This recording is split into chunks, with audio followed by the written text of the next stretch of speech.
यात्रेचा आयोजन करण्यात आले संपूर्ण महाराष्ट्रात. ठाण्यात जिजाऊ रथयात्रा येणार कशा पद्धतीचं नियोजन असणार? सर्वांना ठाणेकरांना जय जिजाऊ जय शिवराय. मी मंगेश आवळे, मराठा सेवा संघ कोकण विभाग सचिव. माझ्यासोबत आमचे ठाणे जिल्हा अध्यक्ष योगेश पाटील साहेब आहेत. माझ्यासोबत आमचे ठाणे शहराचे अध्यक्ष संतोष मोरे साहेब आहेत. बरोबर आमचे संभाजी ब्रिगेडचे चंद्रशेखर पवार आहेत. आमचे चौधरी आहेत. ठाणेकरांना आम्ही ह्या पत्रकार परिषदेच्या माध्यमातून सांगू इच्छितो की 18 मार्चला छत्रपतींचे वडील शहाजीराजांच्या त्याला वेरूळमधून गडीतून, ज्याला आपण भोसल्यांची गडी बोलतो, त्या गडीतून ही रथयात्रा सुरू केलेली आहे. साधारणतः ह्या रथयात्रेचा 45 दिवसाचा प्रवास आहे आणि हा 45 दिवसाचा प्रवास करत ही गडी संपूर्ण महाराष्ट्रामध्ये प्रमुख शहरे, निम शहरे यांच्याकडे हा प्रवास करत काल आपल्या ठाणे जिल्ह्यातल्या बाजूच्या पालघर जिल्ह्यामध्ये त्यांनी उपस्थित झालेली आहे.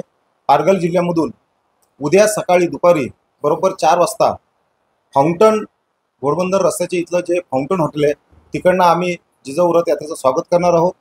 ती रथयात्रा घोडबंदर मार्गे रस्त्याने ती कापूरबाडूच्या नाक्यावरती येणार आहे. कापूरबाडूच्या नाक्याला आल्यानंतर डाव्या हाताने बालकुम गावाच्या बाजूनी साकेतला येणार आहे आणि साकेतच्या इकडनं कळव्याच्या इथलं छत्रपती शिवाजी महाराजांचं जे स्मारक आहे त्याला आम्ही ती वंदना देणार आहोत. आणि ती वंदना घेतल्यानंतर ती जी जिजाऊ रथयात्रेचा जो रूट आहे तो तिकडनं पुन्हा कळव्याच्या ब्रिजवरून आपण पोलीस हायस्कूल आणि दिघे साहेबांचं जे शक्तीस्थळ आहे त्याच्या बाजूनी NKT सभागृहामध्ये आम्ही घेणार आहोत आणि तिथे एक चांगली सुस्पष्ट आणि सुंदर अशी तिथे सभा आयोजित करण्यात आलेली आहे. रथयात्रेच्या मागचं मूळ उद्देश काय? हा रथयात्रेच्या मार्फत हाच मुख्य उद्देश आहे की आम्ही मुलांच्या हातामध्ये दगड न देता आम्ही पुस्तक देतो, पेन देतो, कम्प्युटर्स देतो, आम्ही भारताचं संविधान देतोय. ह्याच्यामध्ये कसं एकात्मता टिकून राहील, देशामध्ये कसं एकोपा टिकून राहील, कसं कायद्याचं राज्य निर्माण होईल, हा त्यामागचा आमचा मूळचा उद्देश आहे. आणि हे सगळं करत असतानाच त्याचबरोबर मराठा जोडो आणि बहुजन जोडो हा एक आमचा खूप चांगला उद्देश आहे. तो आम्ही ह्या रथयात्रेच्या माध्यमातून आम्ही ते करत आहोत. ठाण्यामध्ये आम्ही खूप उत्स्फूर्त असं स्वागत करणार आहोत. आम्ही लहान मुलांच्या वेशभूषेमध्ये सर्व आपले मावळे असतील, आपले जेवढ्या काय रमाई सावित्री असतील, जिजाऊ असतील, त्यांच्या सगळ्यांची वेशभूषा होणार आहे. अहिल्यामाईंची वेशभूषा होणार आहे. त्याच्यानंतर लहान मुलांच्या मार्फत एक चांगली अशी रथयात्रा त्यामध्ये सामील होणार आहे.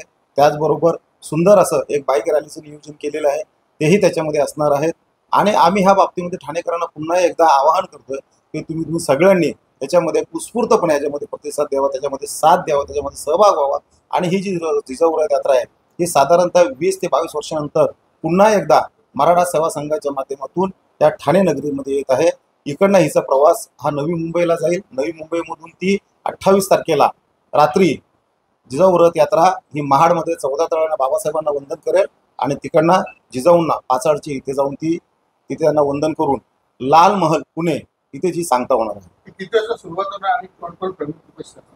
याच्यामध्ये प्रमुख उपस्थितीमध्ये आपले भिवंडी महानगरपालिकेचे अतिरिक्त आयुक्त माननीय देवीदास पवार आहेत. उद्घाटक म्हणून आपल्या सर्वांचे सुपरिचित असे ठाण्यातील पत्रकार कैलाश भाबदी आहेत.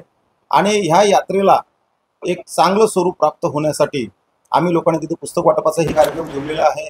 छत्रपती संभाजी महाराज समजावे म्हणून त्यासाठी आम्ही जिजाऊ वंदनाही समोर तिथे ठेवलेली आहे. तर ह्या सगळ्याचा आस्वाद ठाणेकरांनी घ्यावा ही आमच्यातर्फे त्यांना नम्र विनंती आहे. यात्रेला सुरुवात ही संध्याकाळी 4 वाजता बरोबर फाउंटनच्या इकडनं सुरू होणार आहे आणि इथे कळव्याला साधारणतः 5:30 वाजता येईल. या माध्यमातून मी किंवा पत्रकारांना पण विनंती करतो की तुम्ही सर्व पत्रकारांनी सुद्धा ह्या इथे उपस्थित राहावं आणि एक चांगला उपक्रम जो ठाणेकरांसाठी आणलेला आहे तो त्यांना ह्या तुमच्या माध्यमातून त्यांच्याबद्दल पोहोचवावा ही तुम्हाला विनंती आहे. हेतू काय, कशासाठी यात्रा?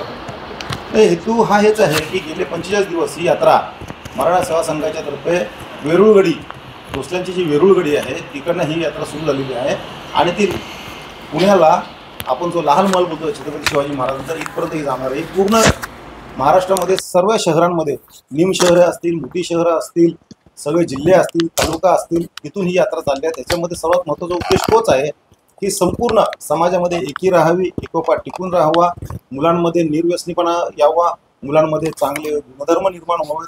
जसं आता काल परवा तुम्ही जो रिझल्ट लागला त्याच्यामध्ये बघितला असेल की पालावरती एक राहणारा आपला जो विद्यार्थी होता तो आज इतका मोठा IPS अधिकारी झालेला आहे. अशी प्रगती ह्या मुलांनी करावी हे त्यामागचं सांगण्याचा आमचा हा मूळ उद्देश आहे.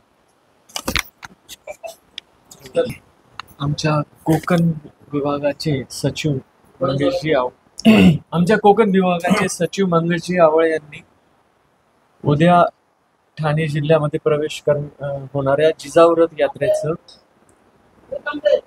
प्रयोजन थोडक्यात सांगितलंय आणि अत्यंत मार्मिक शब्दात सांगितलं. त्याच्यात मी 2 मुद्दे फक्त ऍड करतो. आपल्या राष्ट्रगीतामध्ये आपण नेहमी आपल्या देशाचा जेव्हा उल्लेख करत असतो तेव्हा पंजाब, सिंध, गुजरात, मराठा हा शब्द वापरत असतो. त्याच्यात मराठा हा शब्द हा महाराष्ट्र प्रदेशासाठी अनुसरून असतो. म्हणजे मराठा हा शब्द महाराष्ट्रात राहणाऱ्या सर्व वेगवेगळ्या समूहांना, वेगवेगळ्या जातींना, वेगवेगळ्या घटकांना रिप्रेझेंट करतो. आणि मराठा सेवा संघाची 35 वर्षापूर्वी जी स्थापना झाली होती ती स्थापना अशाच उदात्त विचाराने झाली होती की आपल्याला समाजामध्ये एकोपा ठेवायचा, समाजातल्या सर्व घटकांना सोबत घेऊन जायचं.